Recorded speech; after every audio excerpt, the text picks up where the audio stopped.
So what's going on, guys? Box here, and welcome back to another video on the MotoGP 21 preview build. And today we're going to be checking out the wet weather racing for the first time on this preview of MotoGP 21. As you can see, we're going to be doing a race as this man here on the Repsol Honda. I mean, last time out we did do the Repsol Honda as Marc Marquez, but I thought, you know, this time let's go for it. Let's be Pol Espargaro on the sister Repsol Honda to Marc Marquez. Hopefully Marquez will be back in the next round. Is it Portimao? I think he should be back. But let's see what actually happens. Let's see if Marquez returns. But anyway, we're here at Jerez for this race. It's not full wet rainy conditions. It's more of a light sort of drizzle. But it is full wet tyres, of course.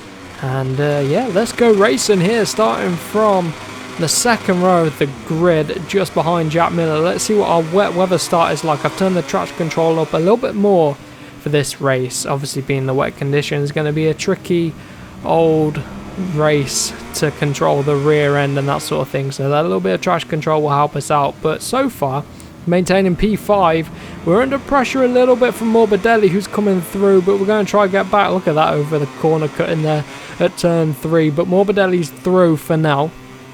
Again, we're still trying to chase this first win on this preview build of the game. I mean, are we going to get it today in the wet conditions? Will the wet weather help us out? Well, let's see. I mean, so far it's been a pretty steady start. We've only lost out one position, which, you know, isn't pretty, but it could be worse. Here we go, down the back straight, getting past Morbidelli on the Petronas Yamaha. So up into P5 on the middle of lap number 1. We've got Rins ahead of us on the Suzuki, then we've got the two factory Yamahas, Maverick Vinales, Fabio Quartararo, and then the race leader at the minute is current world champion Mir on the Suzuki. But here we go, ending lap number 1, starting lap number 2, getting a nice run up the inside into turn 1, trying to get alongside Quartararo, but he holds on for P2 for now. But this first sector, as we get past Quartararo, but this first sector here, we sort of struggle a little bit. As you can see, look, Quartararo getting back through on us already. And this is going to be a bit of a trend through this race. This first sector, we struggle for grip. And look at that, under pressure, the AI are hot on our heels. And we're losing positions left, right and centre. Dropping back down to about P4. But trying to get back up the inside of Rins, not quite able to. Morbidelli pushing us through the corner. And we now got Maverick Vinales getting back alongside us. But down the straight, we should be able to get him a better exit. And now we can start to hunt down Rins and even Quartararo. They're going so slow on this straight. It's a bit weird. But into this turn 6, Danny Pedrosa corner. Rins fighting back, but we've got the inside line. We're going to try and get back underneath of him. And I tell you what, these wet conditions on MotoGP 21, as you can see, still running side by side with Rins there, but he's coming back at us. He's not giving up. The AI are good at fighting through these corners, and we're losing out positions. Let's see if we get back up the inside for turn number 9, and we're back through into P3. But as I was saying, these wet conditions are pretty tricky on this game.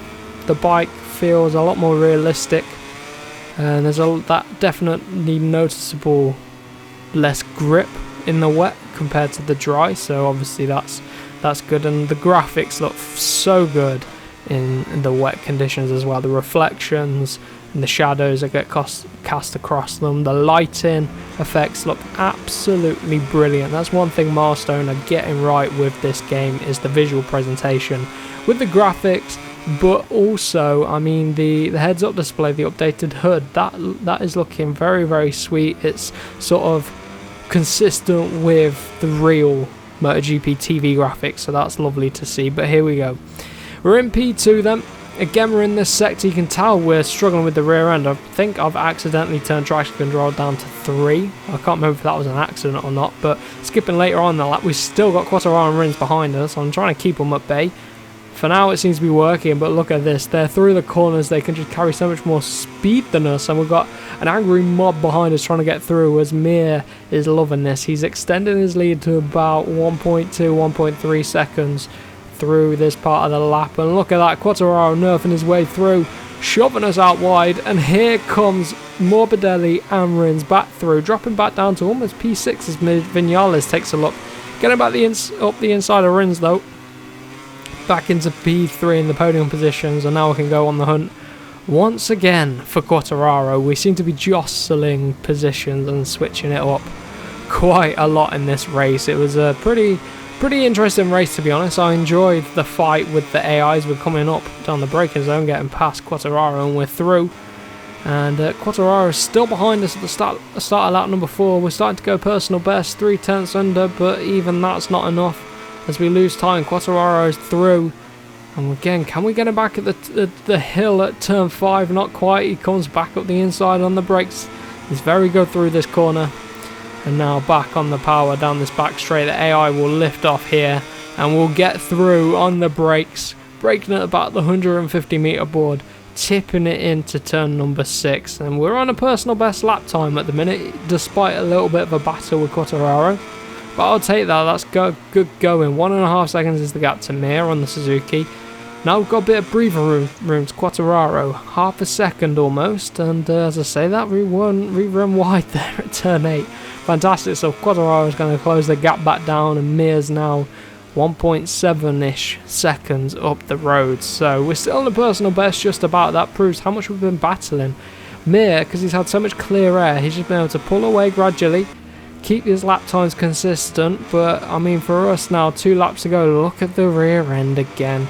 Quartararo's coming, he always does through this corner. Look at the rear tyre just struggling for grip, and Quartararo we lost almost half a second, well over half a second through that corner. Really cost us time, and a snap from the rear through turn 5. Not a brilliant start to this lap. I was hoping to be able to push on, but I think by pushing on, we've overridden the bike a little bit, and Mir's now 2.1 seconds away. Make that about 1.7 seconds, 1.5 seconds as we close down on the brakes. So let's keep plowing ahead. Let's head on to the final lap now, and you can see we're really up on our time this time. 8/10 under our time, but a little bit wide there on the curb. The curbs are so slippy in the wet. So are those painted lines. You have to be so careful not to accelerate on them, touch them, and you'll go sliding into the gravel. You don't want that at all. But I mean, we closed the gap down. It's about a second to Mir. Had we had a few more laps, maybe we could have potentially closed the gap at this point, and just struggling for grip, overriding the bike, and it's just not working for us. Getting out on the AstroTurf there. About 1.5 seconds back now. Only a few more corners to go. Let's see if we can keep it on the upright so we can get ahead and stay ahead, I should say, of Alex Rins. That'd be fantastic. Braking into the final corner, the rear end getting a little bit out of shape, but nothing we can't sort of ride the wave a little bit there and go with the bike. But here we go, blast for the line. It's going to be yet again another podium finish on this game. That first win still eludes us. Can we get it on MotoGP 21 on the preview build, or will we have to wait for the full game? Let's wait and see, shall we? Got a few more videos to come on the preview build. The Miller career mode, we should be cracking on with that very soon. But for now, I hope you have a wonderful rest of your day, and I will catch you guys in the next video.